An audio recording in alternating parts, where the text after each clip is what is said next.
why failing is part of learning. Hello and welcome.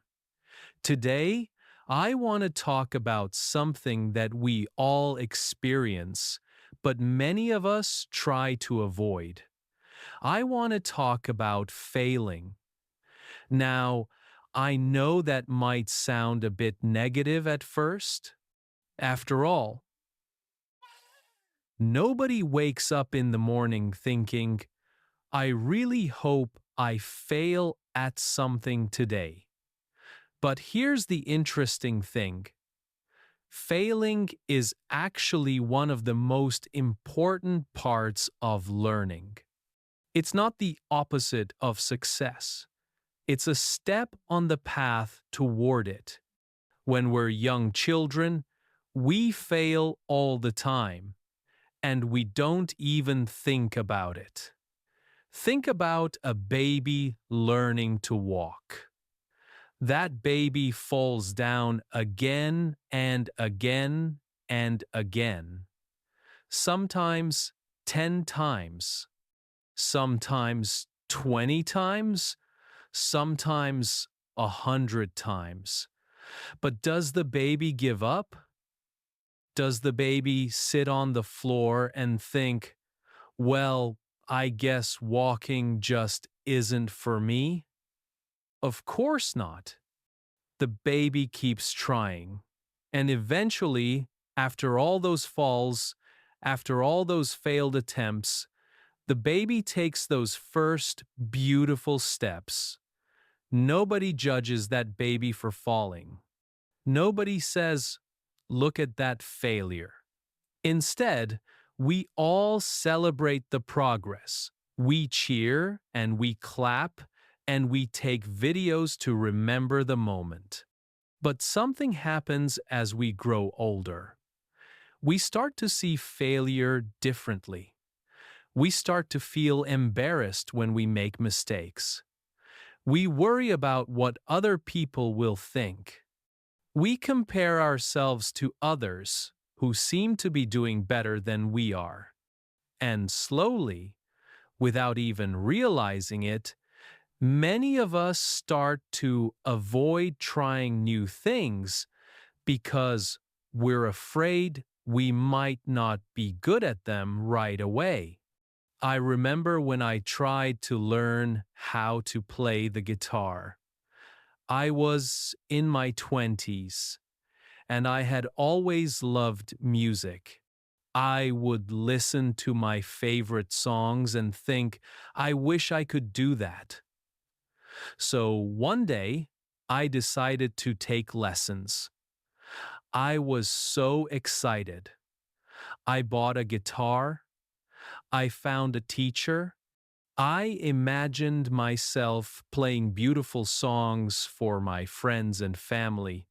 But when I sat down for my first real practice session at home, something unexpected happened. My fingers hurt. The strings felt hard and uncomfortable. And when I tried to play even the simplest chord, it sounded terrible. It didn't sound like music at all. It sounded like noise. I felt frustrated. I felt embarrassed, even though I was alone in my room. I thought about all those guitar players I admired, and I couldn't imagine how they ever got from where I was to where they were. The gap seemed too big. I practiced for a few weeks, but every time I picked up the guitar, I felt that same disappointment. I wasn't improving fast enough. I wasn't as good as I wanted to be. And so, I stopped.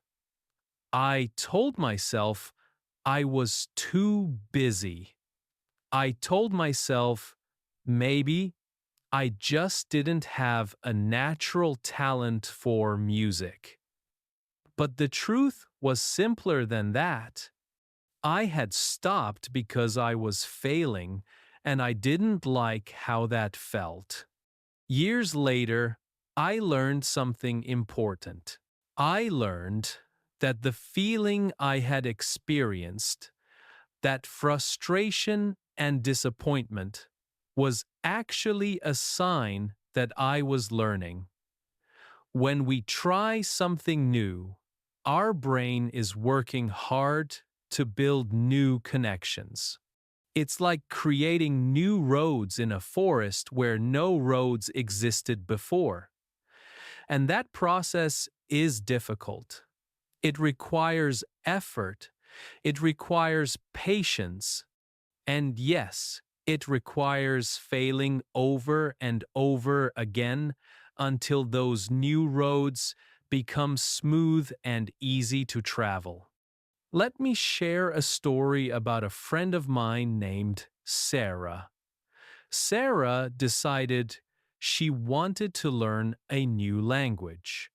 She chose Spanish because she loved the sound of it and wanted to travel to Spain one day.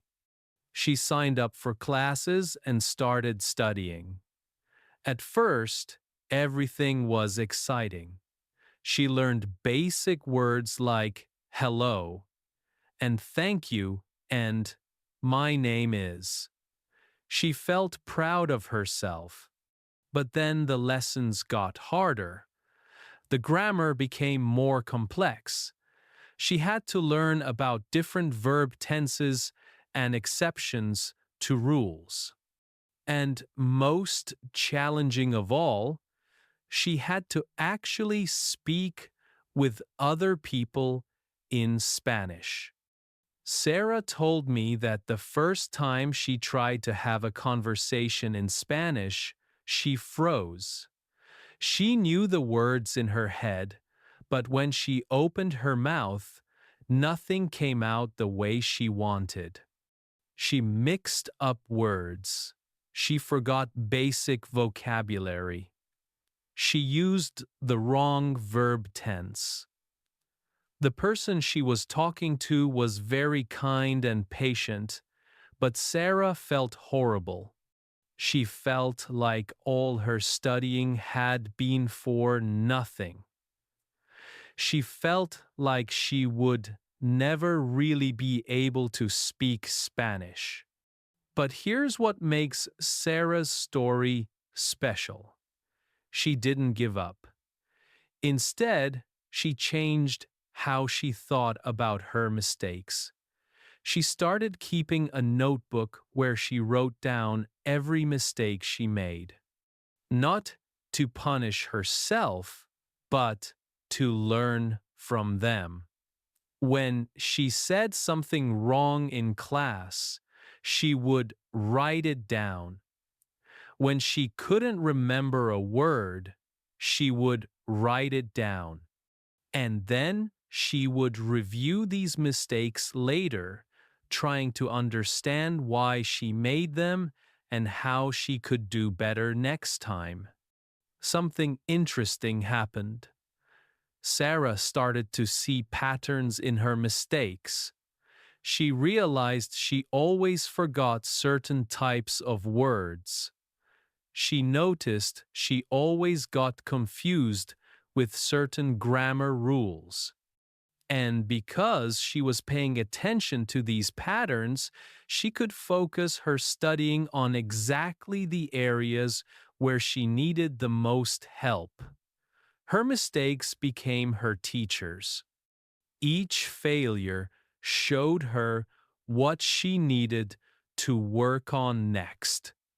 After a year of studying, Sarah took a trip to Spain. She was nervous.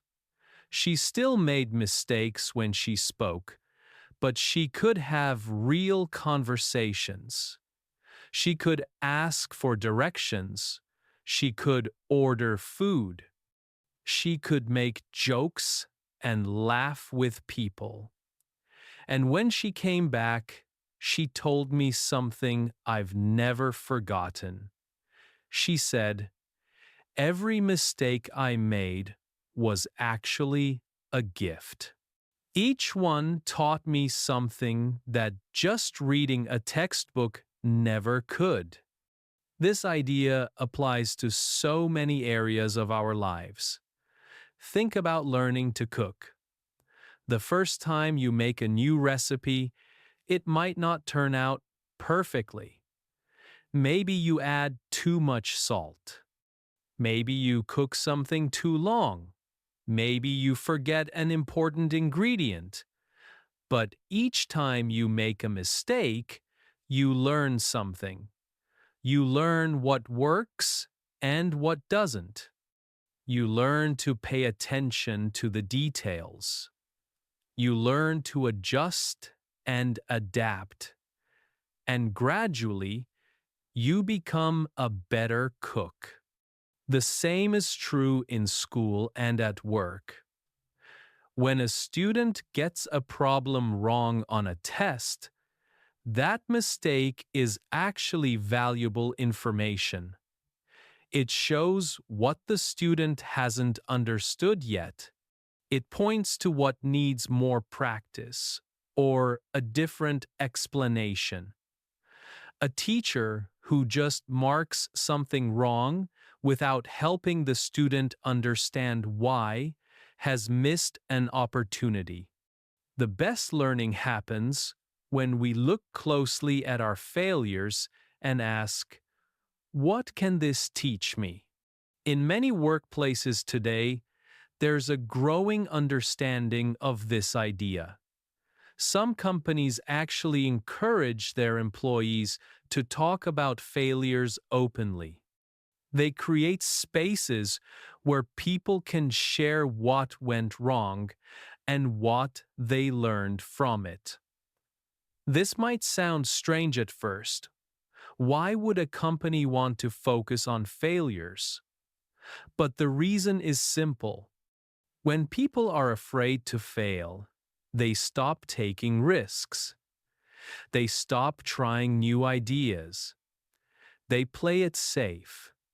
And when everyone plays it safe, innovation stops. Progress stops. Nothing new gets created. But when people feel safe to try things that might not work, when they know that failure is seen as part of the learning process, they become more creative. They experiment. They ask, what if we tried this? Instead of, what if this doesn't work?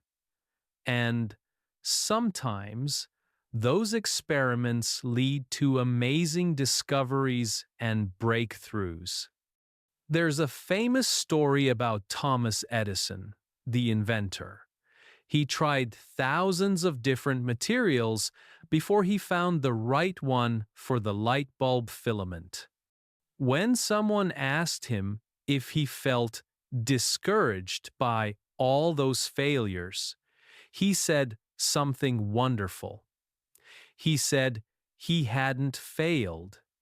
He had just found thousands of ways that didn't work. Each attempt taught him something. Each failure brought him closer to success. Of course, I'm not saying that failing feels good. It doesn't. Failing can be frustrating.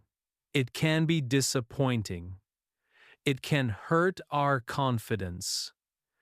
These feelings are natural and normal. The key is not to avoid these feelings, but to understand them and move through them. It's okay to feel disappointed when something doesn't work out. It's okay to feel frustrated when you're struggling, but we don't have to let those feelings stop us from trying again. One helpful way to think about failure is to separate what happened from who we are. When we fail at something, it doesn't mean we are failures. It just means we haven't succeeded yet at that particular thing. This small change in thinking can make a big difference. Instead of saying, I'm bad at math, we can say, I'm still learning this math concept. Instead of saying, I can't do this, we can say, I can't do this yet.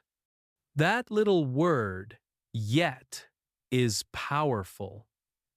It reminds us that learning is a process. It reminds us that where we are today is not where we'll be tomorrow, or next week, or next month. It keeps the door open. It keeps us moving forward instead of giving up. I also think it's important to remember that everyone fails.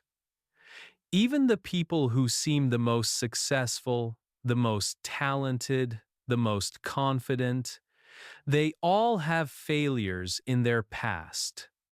In fact, they probably have more failures than most people because they've tried more things. They've taken more risks. They've put themselves out there more often. But we usually only see their successes. We see the final result, not all the messy steps it took to get there. Think about an actor in a movie. We watch them on screen, and they seem so natural, so perfect. But we don't see all the takes that didn't work. We don't see the lines they forgot, or the scenes they had to redo. We see the polished final version. The same is true for writers, musicians, athletes, scientists, and people in every field. Behind every success are countless failures that nobody sees. So, what can we do with all this information? How can we change our relationship with failure? Here are some ideas that might help. First, when you try something new, expect it to be difficult at first. Don't compare your beginning to someone else's middle or end. Everyone starts as a beginner. Everyone struggles at first. This is normal. This is how learning works. Second, pay attention to your progress, not just your performance. Are you better than you were last week, last month, last year? Progress doesn't always mean being the best. It means being better than you were before. Sometimes progress is small. Sometimes it's so small we almost don't notice it. But those small steps add up over time. Third, be kind to yourself when you make mistakes. Talk to yourself the way you would talk to a good friend who was struggling. You wouldn't say, "You're terrible at this. You should just give up." You would say, "This is hard, but you're learning. Keep going. You're doing better than you think." Fourth, ask for help when you need it. Failing doesn't mean you have to figure everything out alone. Teachers, mentors, friends, books, videos. There are so many resources available. Sometimes we just need someone to explain something in a different way or to show us a technique we hadn't thought of. Asking for help isn't a sign of weakness. It's a smart way to learn faster. And finally, remember why you started. When things get difficult, when you feel like giving up, think about what drew you to this challenge in the first place. What excited you? What did you hope to gain or learn or experience? Reconnecting with that original motivation can help you push through the hard times. Learning is not a straight line. It's not a smooth, steady climb upward. It's more like a winding path with ups and downs, twists and turns. Sometimes we move forward quickly. Sometimes we move slowly. Sometimes we even seem to go backward for a while. But as long as we keep going, as long as we keep trying and learning from our mistakes, we are making progress. We are growing. We are becoming more capable, more skilled, more resilient. So, the next time you fail at something, I encourage you to try a different approach. Instead of feeling ashamed or defeated, try to get curious. Ask yourself, what can I learn from this? What does this failure teach me? Look at your mistakes as data, as information that can help you improve. Each failure is feedback. It's your brain's way of saying, okay, that didn't work. Let's try something different. Failing is not the opposite of learning. Failing is part of learning. It's evidence that you're pushing yourself, trying new things, growing beyond where you were before. And that's something to be proud of. Every person who has ever learned to do something worthwhile has failed along the way. Every single one.